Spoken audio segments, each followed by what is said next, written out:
Hello दोस्तों, स्वागत है आपका हमारे YouTube channel study for exam and knowledge में। आज हम लोग डिस्कस करने वाले हैं मॉस्कीटो के बारे में।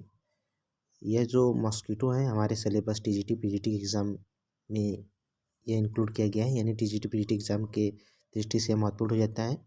तो आज हम लोग बात करने वाले हैं मॉस्कीटो के बारे में। हम लोग उसी पॉइंट को देखेंगे जो हमारे एग्ज़ाम के पॉइंट ऑफ व्यू से बेहद महत्वपूर्ण है। तो सबसे पहले देखते हैं कि ये जो मच्छर होते हैं नेक्टोरल होते हैं, यानी रात्रिचर जंतु होते हैं। इसके सिर पर दो संयुक्त नेत्र होते हैं, यानी इसका जो सिर होता है वहाँ पे दो कंपाउंड आइज दिखाई देते हैं, दो संयुक्त नेत्र होते हैं और दो लंबी श्रृंगिकाएं होती हैं जिसको एंटीना कहते हैं। तथा भेदने व चूसने वाली भेदने और चूसने के लिए प्रोबैसिस होता है। क्या होता है? प्रोबैसिस होता है, यानी मुखांग होते हैं। क्या होते हैं? मुखांग होते हैं। एक तरह से ब्लड सकिंग आर्गन है। यह क्या है? एक प्रकार का प्रोबैसिस क्या है? एक प्रकार का ब्लड सकिंग आर्गन है। आप कह सकते हैं प्रोबैसिस जो होता है यह ब्लड को सकिंग करने के लिए उपयोग किया जाता है। और इसमें जो होता है तीन जोड़ी जो होते हैं पाद पाए जाते हैं। कितनी जोड़ी? 3 जोड़ी पाद पाए जाते हैं और 1 जोड़ी पंख पाए जाता है। कितना? 1 जोड़ी पंख होता है और 3 जोड़ी पाद होते हैं। इसमें इनके उदर में 10 खंड होते हैं। कितने खंड होते हैं? 10 खंड। तो यह महत्वपूर्ण है। नर में नौवें खंड में एक जोड़ी अलैंगिक क्लैप्सर्स पाया जाता है। क्या पाया जाता है? क्लैप्सर्स पाया जाता है। तथा मादा में आखिरी खंड में एक जोड़ी जो होता है एनल सेरिस पाया जाता है। क्या पाया जाता है? एनल सेरिस पाया जाता है मादा में। नौवें खंड में जो कि नर में क्लैप्सर पाया जाता है, जबकि आखिरी खंड में क्या पाया जाता है?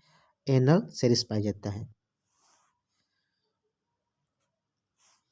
नर प्लूमोस श्रृंगिका तथा मादा पाइलोस श्रृंगिका पाई जाती है। नर में क्या पाई जाती है? नर में प्लूमोस श्रृंगिका पाई जाती है और मादा में पाइलोस श्रृंगिका पाई जाती है।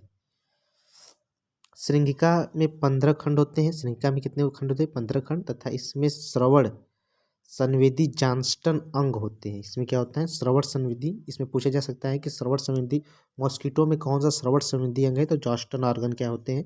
श्रवण संवेदी अंग होते हैं। श्रृंगिका में 15 खंड होते हैं। इसमें श्रवण संवेदी जांस्टन अंग होते हैं। मच्छर एक लिंगी प्राणी है, यानी मेल और फीमेल क्या होते हैं? अलग अलग होते हैं। एक लिंगी प्राणी होता है। नर पौधे के रस को चूसता है। नर क्या करता है? पौधे के रस को चूसता है। जबकि मादा जो होती है रुधिरहारी होती है, सैंजीवेरस होती हैं। क्या होती हैं? सैंजीवेरस होती हैं। मादा मच्छर जो होती हैं रक्त को क्यों चूसती हैं? तो मादा मच्छर रक्त को इसलिए चूसती हैं कि इसके एग को, यानी अंडों के नरिशमेंट के लिए ब्लड की आवश्यकता होती है। इसीलिए मादा मच्छर जो होती हैं ब्लड का सकिंग करती हैं।